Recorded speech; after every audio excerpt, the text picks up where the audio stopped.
MVPE, welcome back. We are all here with you, Mr. Roberts, Mr. Evans, and Mr. Klinger.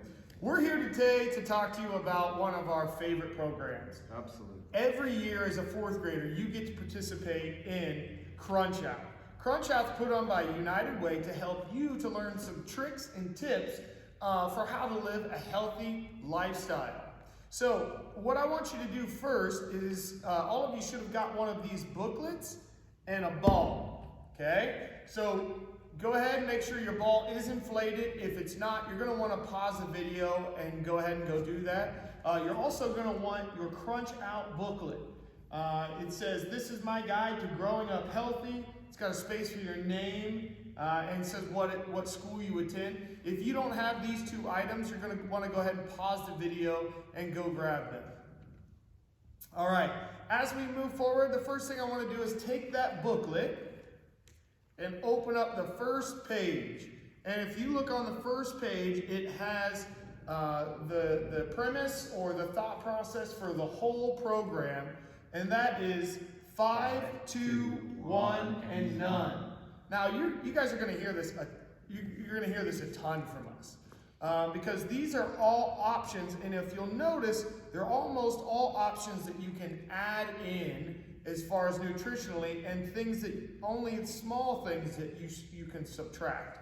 So let's talk about number 5. Mr. Evans, do you want to talk about number 5? Sure. 5 out of 5, 2, 1, and none. 5 happens to be eat 5 or more fruits and vegetables a day. But that isn't just 5 grapes or 5 apples. It is 5 servings of fruits and vegetables every day. The big why for this whole program, 5, 2, 1, and none, is to live healthy. So one of the first things you can do that you have control of is make sure that you get your fruits and vegetables every day.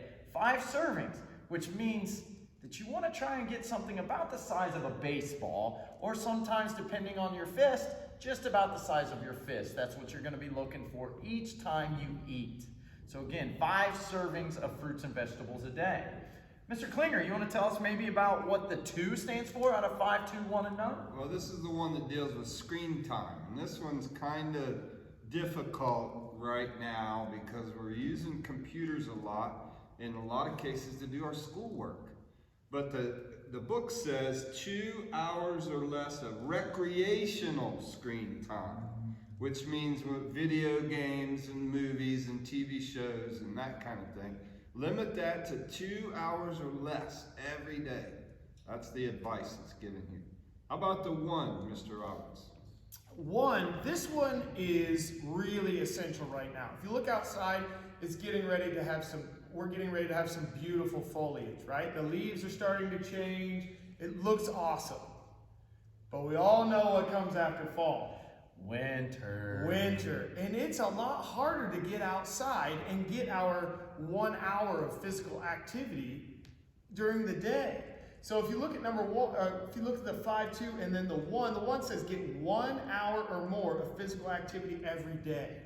So now it's pretty easy to go outside, find some neighborhood kids to have a fun game with, or to run around your house, or to explore if maybe you have some woods next to your house for an hour. But it's quickly coming up on a time in which it's not going to be as easy. So that's why we're going to be showing you some fun exercises that you can do with this awesome exercise ball that you have now. All right, the last one is probably the hardest, right? And that's 0, it just says drink less sugar.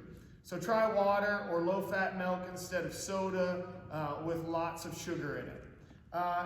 And this is what I would say with this, is a lot of you, if you drink a lot of soda a day, and I say to you, stop drinking soda, well, that's easy for me to say because I don't drink it. But if you drink, say, 4 cans of soda a day, why don't you just try to cut out 1 can?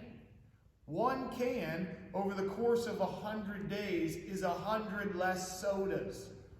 That's crazy. Knowing that there's 9 tablespoons of sugar in each can of soda, that's a lot. A lot of sugar. That's almost 1,000 tablespoons of sugar you could cut out in 100 days. Is it just soda?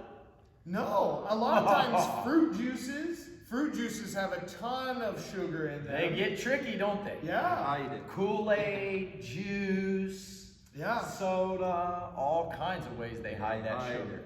And water's going to be hard to drink at first if you've been drinking a lot of soda because it doesn't have the carbonation and it doesn't taste as sweet. So at first you're going to have to try to drink more water. Go ahead. I have a suggestion too, especially if you're used to maybe that soda. What you can do, a lot of people think Gatorade or Powerade, you know, it's so good for you, but that has just as much sugar, if not more, if not more than even a soda. So here's what I would suggest. If you can get a water bottle, which we're going to be having one for 521 and none coming up here real soon for you.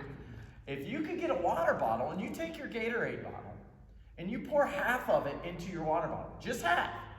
Now you have 2 halves of Gatorade or Powerade or whatever, and fill the rest up with juice.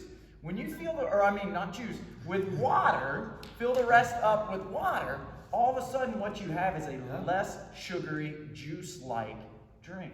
It's so awesome, and I think you'll love it. Can I do that with all my sugary drinks? Because I love drinking apple juice for breakfast. Absolutely. You can always add water, and it's going to be much more healthy. Interesting. Or you can cut up fruit and put it in your water too to give it a little taste. Yeah, Mr. Roberts likes to take an orange, cut it in half, squeeze it in his water, and then just a little bit of salt in there and